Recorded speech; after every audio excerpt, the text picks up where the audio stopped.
Steve here from the Exodus Project. I would just like to make a real quick disclaimer that as the channel moves forward, there will be an influx of secular scholars coming on to be interviewed on the show. One thing I would like to make clear is they are professionals in their field. They've been studying ancient texts and in an academic setting for their entire lives. But any opinion they bring is simply their opinion. So if there is something I disagree with, that's fine. And if there's something you disagree with, that's fine also. So their insights are in fact valuable. But as for myself, I just want to make it very clear that I do in fact believe the Torah and the Tanakh as a whole are the heaven-breathed word of God. So bear in mind if there's something that seems out of line and against Judaism, that's their opinion. All their expertise is from an academic setting. So just because I don't hold that opinion doesn't mean that what they've studied, especially from a historical standpoint, isn't valuable. So thanks everybody. Enjoy the show.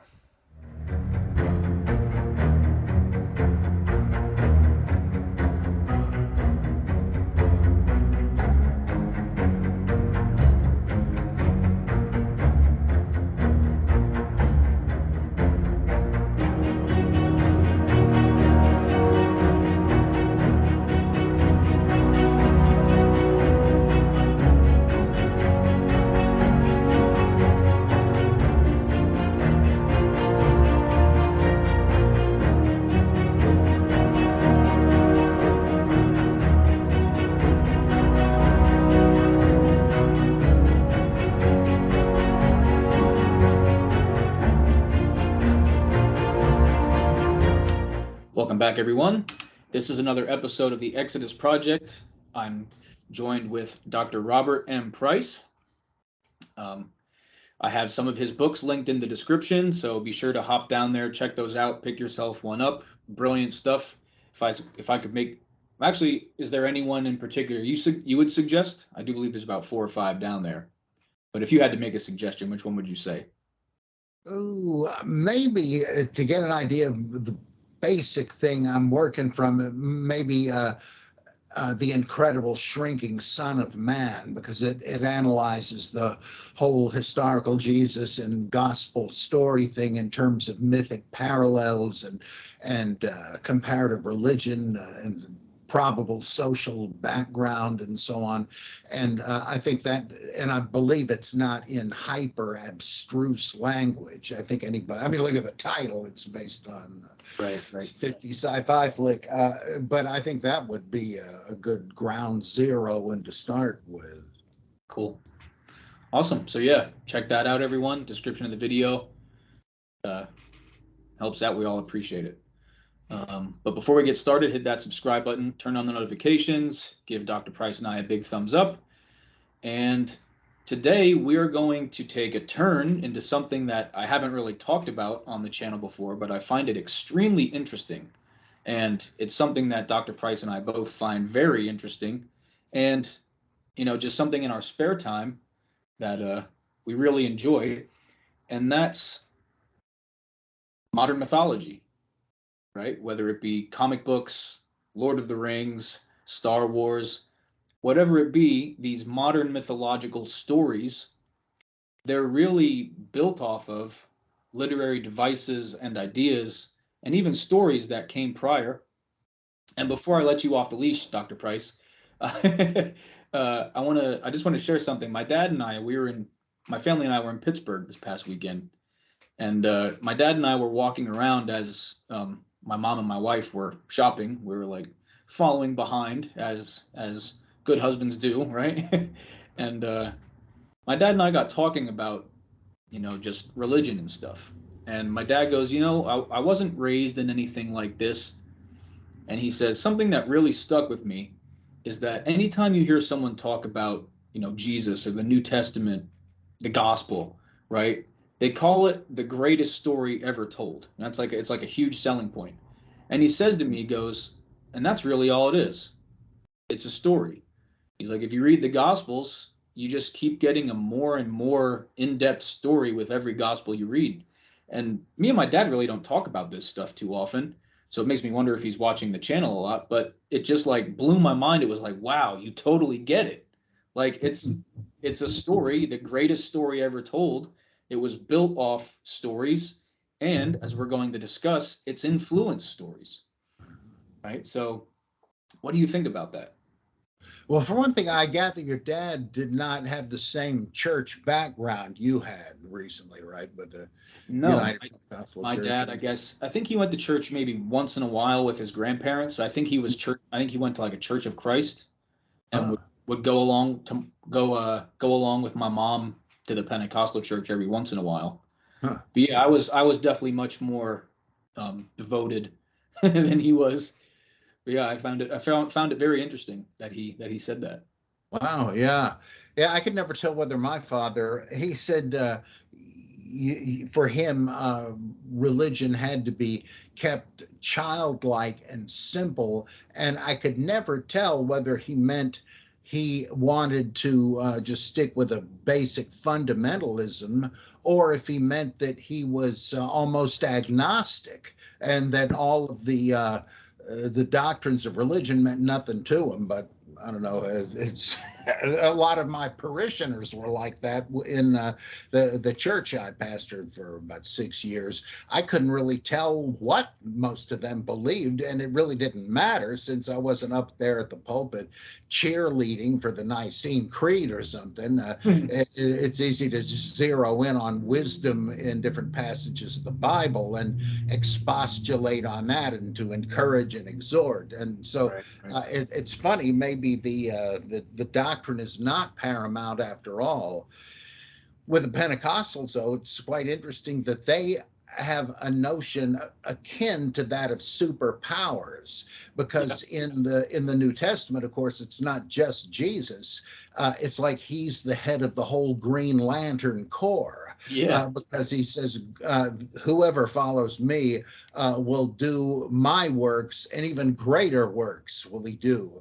And because I go to my Father, well, it's that's very similar. The same thing with the Buddha on his deathbed. His disciples are crowding around trying to get in one more last question. And he says, "No, be ye lamps unto yourselves." Like if they've really learned anything from him, they ought to be able to move into his position of authority. And that's so much like the big legacy trend in comics. I don't know if you saw the Black Adam movie.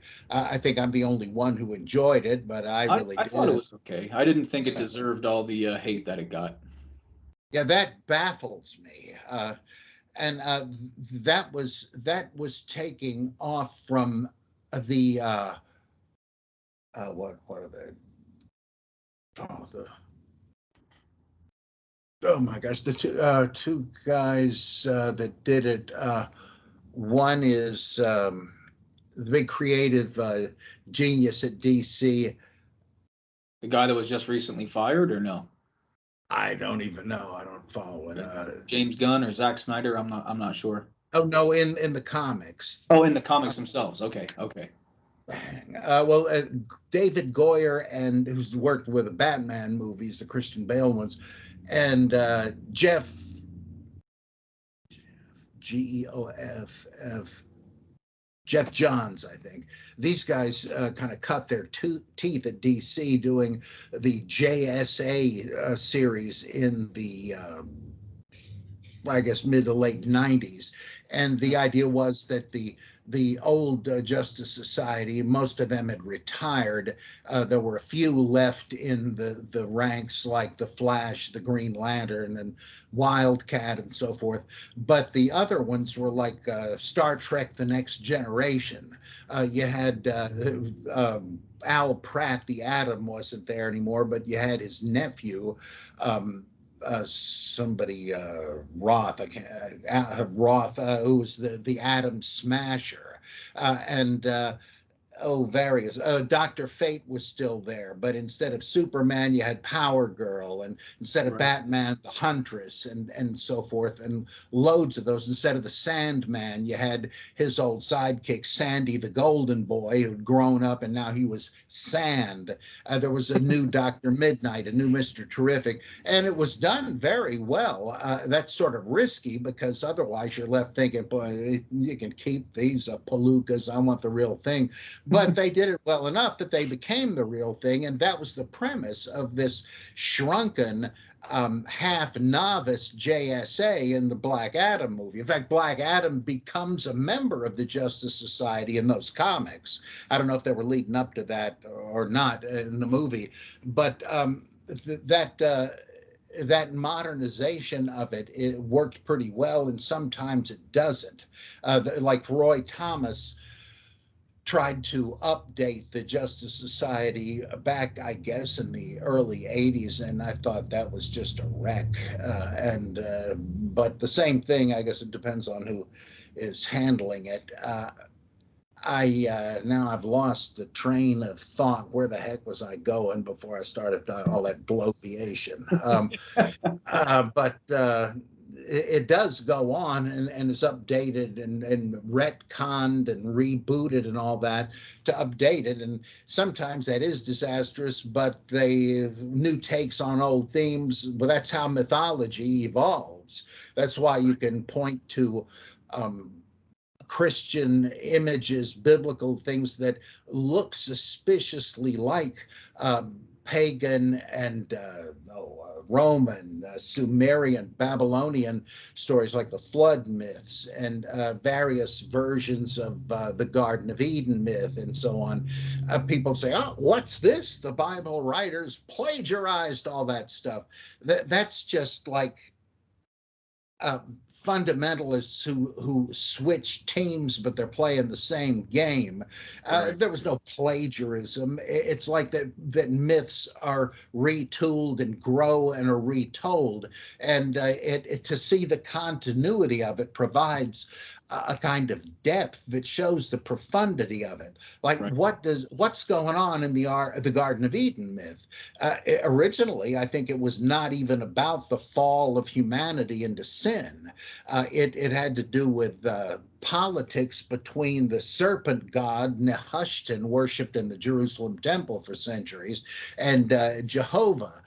Well, that was lost sight of once Judaism became consistently monotheistic, and God became more of a noble figure rather than a competing deity. And so, he, even though clearly, if you look at it literally in the Eden story, it is God, not the serpent, who's lying to Adam and Eve to maintain his elite prerogatives and those of his fellow deities. I mean, it's amazing what people don't see right in front of them, because they've been raised with a whole different reading in the story. And then you look at Paul Tillich and what he says about it.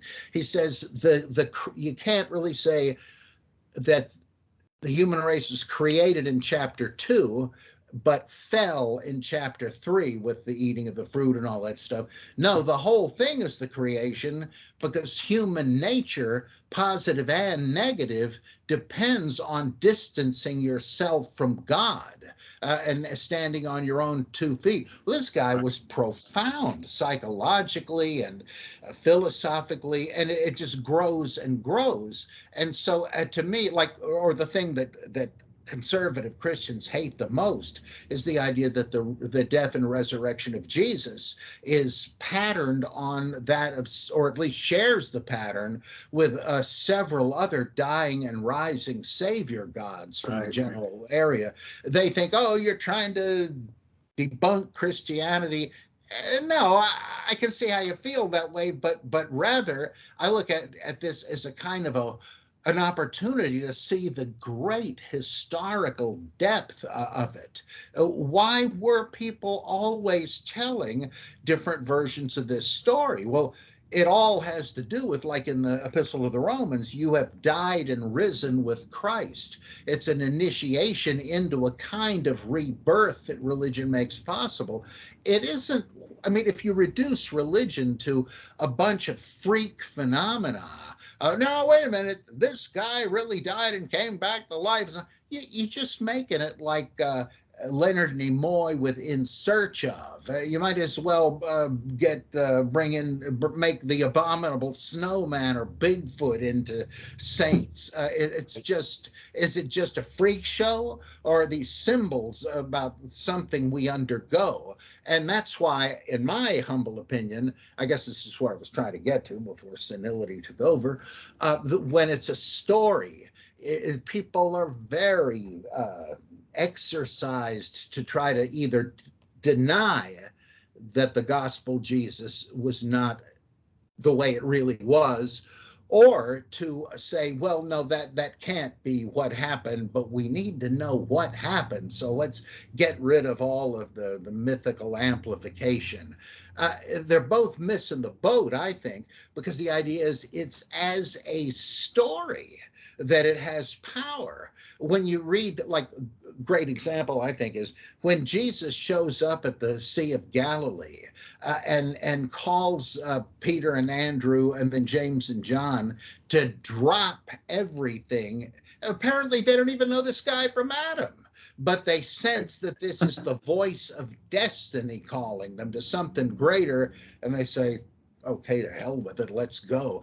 That is so powerful. And of course, the point is it's appealing to the reader. Take a look at this story of discipleship and sacrifice and so forth. That's what it's about. You don't have to know how much fact there is in it. It's trying to confront you with an existential challenge. I'm picking up the gauntlet this narrative throws down. And the same, I know people who, one guy whose life was changed by Star Wars and Spider-Man. He said when Peter gets his powers and says, with great power comes great responsibility and so on, that connected with this guy. He became a martial artist, and one of my best students, an intellectual, a patriot, because he read a comic book. Yeah, and that's the quote everyone wants when they watch a Spider-Man movie, right? Yeah. Like, you get chills when you hear Uncle Ben say, with great power comes great responsibility. And Star Wars, when you were speaking about, it's a great story, you don't know this guy from Adam, and yet you follow him, right? It brought my mind to episode 1 when Qui-Gon meets Anakin for the first time. Anakin doesn't know this guy, but he sees the lightsaber on his belt, and he's like, oh, you must be a Jedi. I'm coming with you. I don't even remember that. I only saw that one once or twice decades ago. Wow. But it's like that same idea, right? Like, it's the story. You recognize the benevolence of the Jedi, right? Mm-hmm. Just like Simon and Andrew recognize the benevolence of Jesus, right? Mm-hmm. And there's just something about it that speaks to little Anakin, just like it speaks to, the little slave boy, just like it speaks to the ignorant fisherman, right? It's that same idea that the grandeur of the all good, only good Jedi could save me from my slavery, just like in the Christian worldview, the benevolence of Jesus, the all-powerful nature of this God-man can save me from my slavery to sin. Right? Yeah. It's over and over and over again. So it's really easy when you dig into these things and have a basic knowledge of, like, the stories in the the stories in the New Testament, etc., that you just see it's a retelling with different names and different settings. Because it's something that resonates with the modern mind.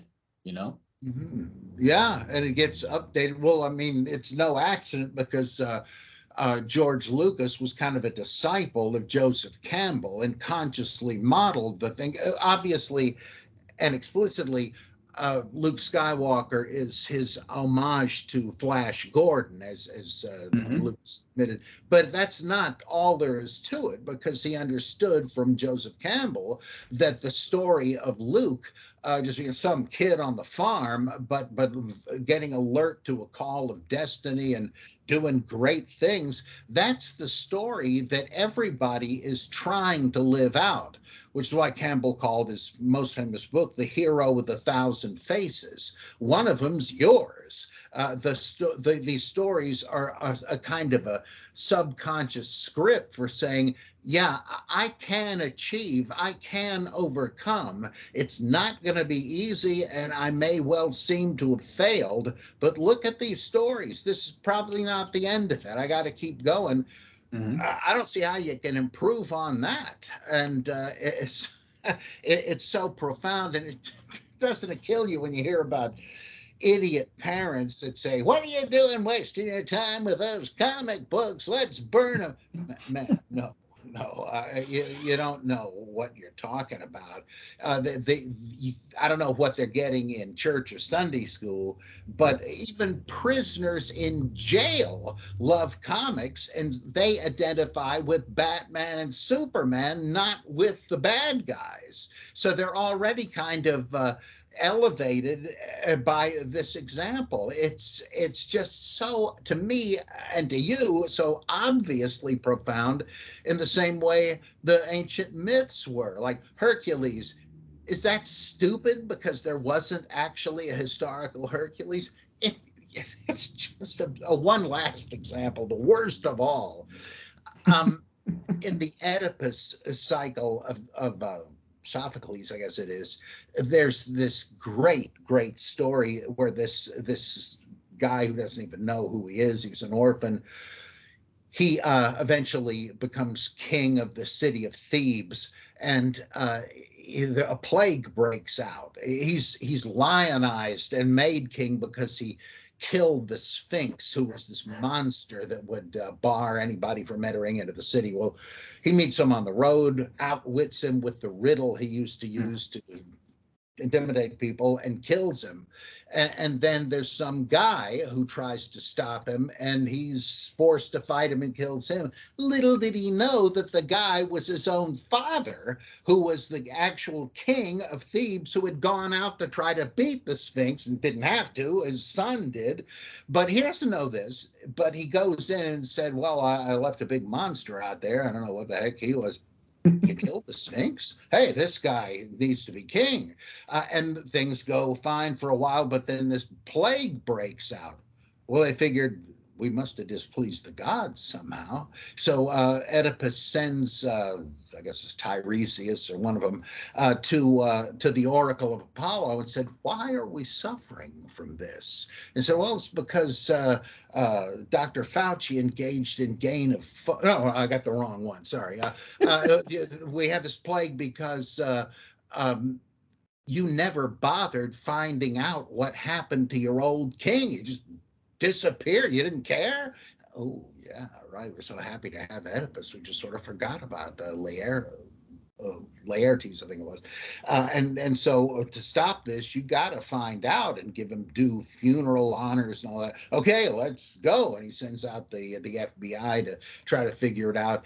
And they do, and they realize what has really happened. He killed his father and married his mother, the old queen. He had no idea. Well, he cannot live with this. And he's interrogating the investigator. Well, what'd you find? Tell me more. Yeah, what happened next? I love this. The servant says to him finally, for the love of the gods, master, ask me no more questions. But he insists on knowing, and finally he blinds himself and so on. Well, is this just a weird horror story or something? No, it's ironic, but the irony is about the inescapability of one's fate. The very thing Oedipus is doing to escape his fate brings on his fate. Yeah. Same thing with his father. He orphaned his son because he had a prophecy that he would overthrow him. So he smartly sends him into exile, not knowing what was going to happen. And we do stupid, fatal stuff like this all the time. And so that's okay. I say that's really profound. What was the stupid part? There was this guy who edited the American Rationalist magazine, and the title may tell you all you need to know. It's just all science, tin ear toward anything like mythology or religion. And he wrote about the Oedipus cycle and said, you see, that's the problem with religion and superstition. If they'd have had science on their side, they could have found out what the real cause of the plague was and vaccinated. You idiot! Don't you see what the thing is really about? You have to look at the depths of it. I mean, without this stuff, nobody'd be telling these stories to begin with. And so I am, to me, there is a natural continuity between religion, theology, mythology, comic books, superheroes. It's all part of the same thing. Yeah. I mean, just recently I had Dr. Dennis MacDonald on the show, and he really pointed out throughout the Gospels how you see a mimesis of Homer's epics, which that's like the same thing. That's ancient Greek comic books. Do you know what I mean? Like that's their that you sit around, you drink, you have a minstrel in the center singing these stories, right? That's your Star Wars. That's right. You know, that's your Superman. And we were just on recently with Tovia Singer also, and my friend Stephen, and we got into Jesus is the New Testament Superman. Yes. Like, he can do no wrong, and then you get into art, and he's just absolutely gorgeous, you know. And it's just one of those things that perception is reality, you know. Yeah, in fact, I got him right here. You can see for yourself. Yeah, that's right. In fact, I think in one of his books, I think Dennis's book, something like Remythologizing Jesus. He's got so many great books, I forget. He comes mighty close, and I think he's winking at the reader to say that the ancient heroes were great, but ours are better. He doesn't actually say it, but I think he talks about how he would read these things to his kids. I used to read the Gilgamesh epic to my little daughters as bedtime stuff because it's ancient and really grabs you. It's so great. I listened to an audiobook of the Epic of Gilgamesh, and it's got some really cool stuff in there. Yeah, I mean, and the ultimate goal is what? The search for immortality, right? And how many villains do, not that that's a villain, but how many villains do we see in modern mythology that's their goal? Got to live forever. Have to save my wife. Darth Vader turns to the dark side to get immortality, to cheat death. You know, so it's something, and not even for himself, right? For his loved ones. Yeah.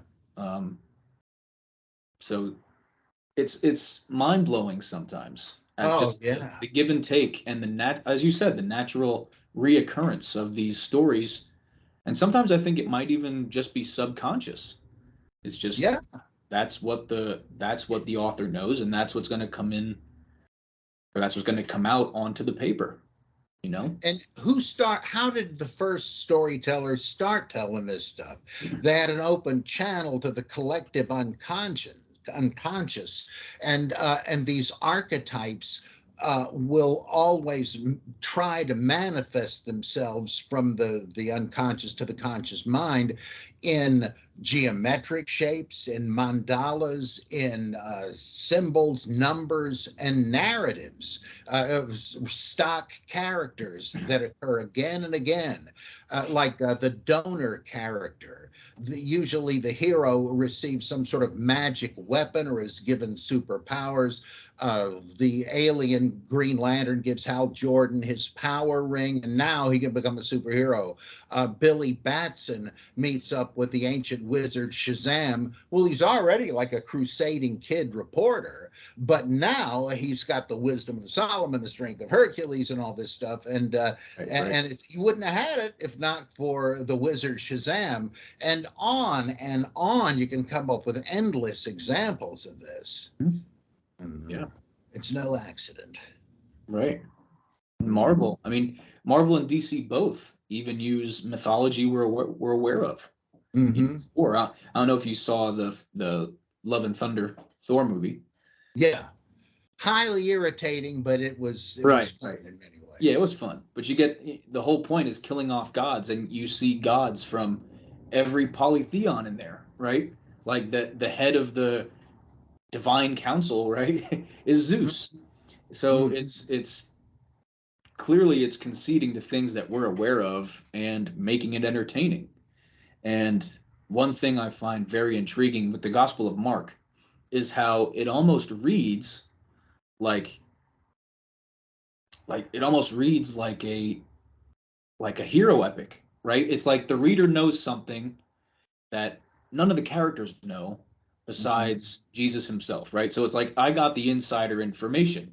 That's you know what I mean? That doesn't read like Kings. That doesn't read like the Torah, right? It's like I know the secret. Jesus in the Gospel of Mark knows the secret, but everyone else around is just a buffoon and they have no clue. So I got the insider info. That's something that's meant to elevate the reader, right? Suck you in. And that itself is very mythological. The secret, like Dennis MacDonald says, the messianic secret, he thinks it was derived from Odysseus going undercover for his own safety. Right. Exactly. I'm not sure if that's true. It might well be. I think there might have been a different origin for it. But the point is, despite that, you wind up with the same sort of thing. It's not identical in every instance, but the archetype will win out.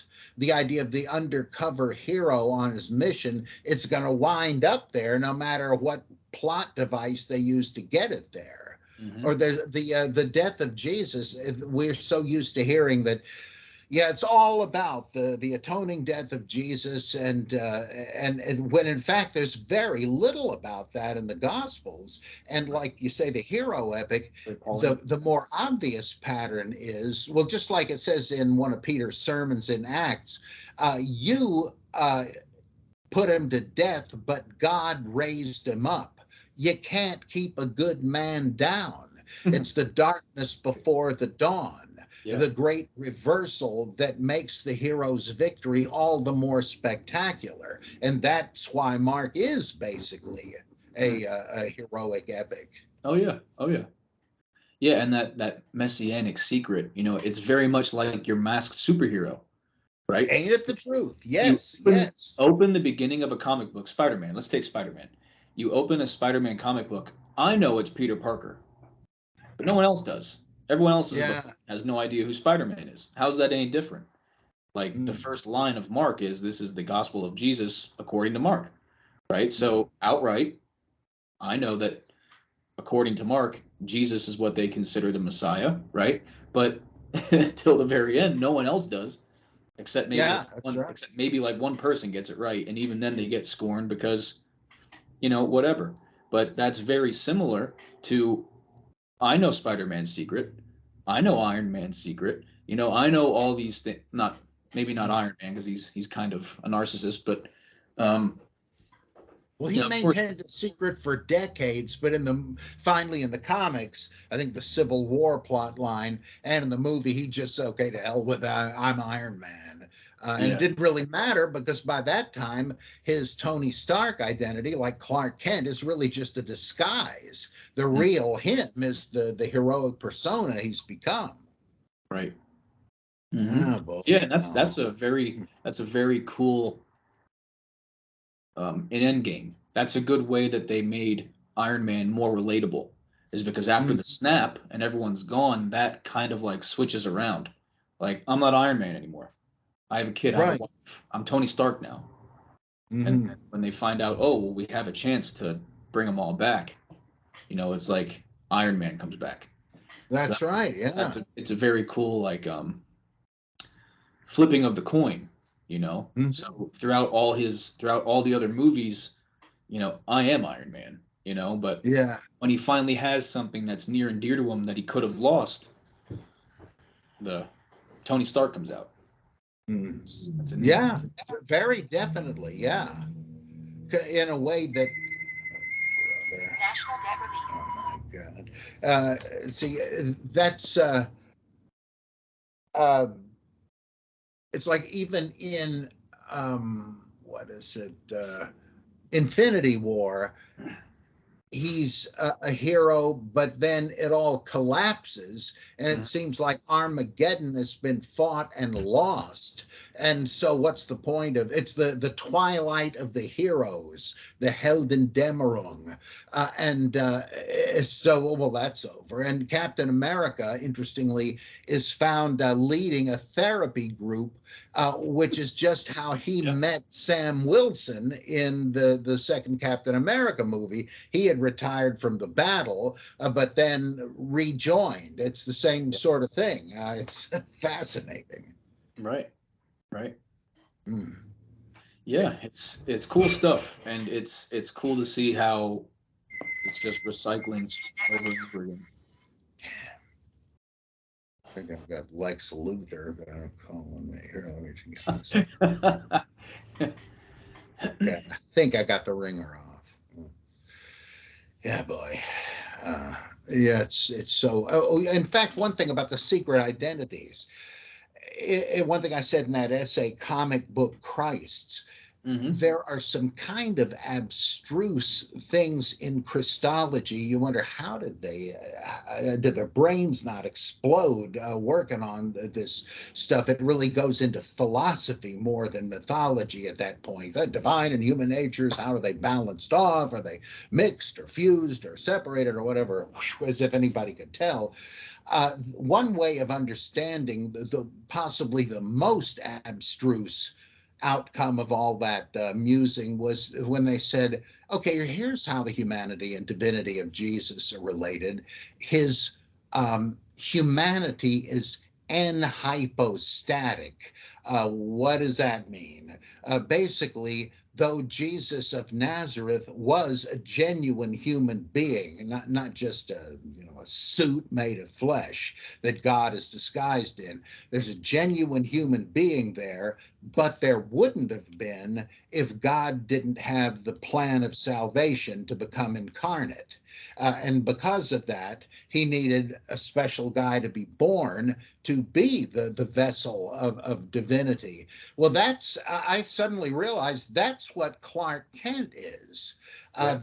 He used to be just a suit, but in the 80s they changed it so he's a well-known novelist. He has a life as Clark Kent, but really still the basic thing is that he's Superman from another planet, and so there really wouldn't be a guy to be a reporter for a great metropolitan newspaper and all that stuff if it wasn't for Superman coming to Earth. But now that he's here, he's assumed this other identity that is still nonetheless him. I think that really helps understand the Christian doctrine, and that comics often do that. Yeah. One more thing. I probably got to get off pretty soon, but Jack Kirby, this guy, I cannot believe he hadn't penetrated into Jewish mysticism pretty deeply. I mean, we know he was a Jew, Jacob Katzberg or something originally his name was, and he made sure Ben Grimm was a Jew because he could fight Victor von Doom and all of that. Well, he has, especially in the New Gods thing, this amazing parable of Jewish Kabbalah. Galactus, who is that? Well, he's not New Gods, but it's another Kirby myth. Kirby said, oh yeah, that's my version of God. And he's not a nice guy. He sucks the life out of whole inhabited planets, but how can you gainsay him? He's so far above us. We're like ants he could step on. And the Silver Surfer, what's the deal there? Well, once he learns about who it is that inhabits these planets his master's going to have for dessert, he says, wait a minute, this is wrong. And he turns against Galactus. Well, there's a version of early Christianity and Marcionism that said, well, that's basically what happens with Jesus. He turns against the creator. And I can't believe Kirby didn't know that. But then you can't get around that in the New Gods, because, you remember Metron, who flies around the universe in the Mobius chair, which kind of implies the Mobius strip. It's an endless thing. And whoever sits in the Mobius chair becomes omniscient. Well, Metron is obviously the transfigured Enoch, Metatron. Right. And the flying chair, that's the Merkavah, the throne chariot of Jehovah that Ezekiel sees in chapter 1. And he has all knowledge, and Enoch gains that knowledge when he is transfigured, and and then there's the source wall, right? Foolish people who want to know more than they're intended to have tried to penetrate it, but they just wind up a fly on the windshield. You can't do it. That's Valentinian Gnosticism. Sophia fell from grace when she insisted on knowing the secrets of the divine pleroma. Don't tell me Kirby didn't know all about this, and he really uses it to excellent effect. I don't think he's trying to get people to become Kabbalistic mystics, but you can see he makes it into overt mythology, and it carries the resonances of the deep mythology he's using. I'm just more and more impressed with him the more I study him. For sure. Yeah, and one final point on that hidden identity. You said that Superman, he starts out as just the suit, and then he eventually comes into his own, right? Mm-hmm. It made me think of Anakin Skywalker, except he's exactly the opposite. Born with no father. He's the chosen one, but he becomes just a suit. Doesn't fulfill his destiny until later he sheds the suit and destroys the devil, right? And that is bold stuff. He not only, like, it's foreshadowed in Return don't know what the heck's the second one. The Empire Strikes Back, when Yoda gives him this underground initiation, like St. Patrick's Purgatory in Celtic mythology, and he meets Darth Vader. And what the heck are you doing here? And he has to fight him on the spot and cracks his helmet open, and it's him. Yeah. Well, that foreshadows what happened with Darth Vader, and nearly happens with Luke himself. And the idea that this guy, that Anakin is born to balance the Force. He is the Messiah of the Force, Christ. But look what happens. He becomes the Antichrist. He's murdering children. He's like Herod the Great, and yet he is redeemed at the end. Holy mackerel. You don't have too many myths that go that far. But I got to hand it to him. It's not just some idiot's entertainment. Right. Very, very deep stuff. Yeah. And what's beautiful about it is he does it all for love, right? Does it all for Padme. Loses Padme anyway, so has to live his whole life hating himself for what he did, but never being able to be strong enough to kill the devil, And then at the sight of seeing his son, the last part of Padme he has left, on the brink of death from this devil-like figure, Anakin comes back, makes it all right. It's very deep, deep. Yeah, amazing stuff. Love-centric mythology. Where is Padme? Yeah. I'm afraid she didn't make it. Yeah, thanks to you. Yeah.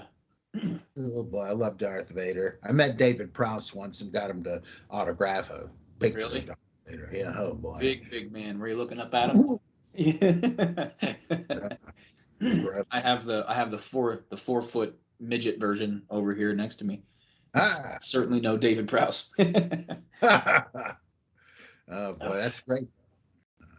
But all right, Dr. Price, I know you have to hop off here shortly, so we can wind this down. But man, awesome discussion. Oh yeah, I love this stuff. It's great talking to somebody who understands it, knows it, and appreciates it. Yeah, so I mean, if you're willing, this is something we could get into regularly and just Oh yeah, sure.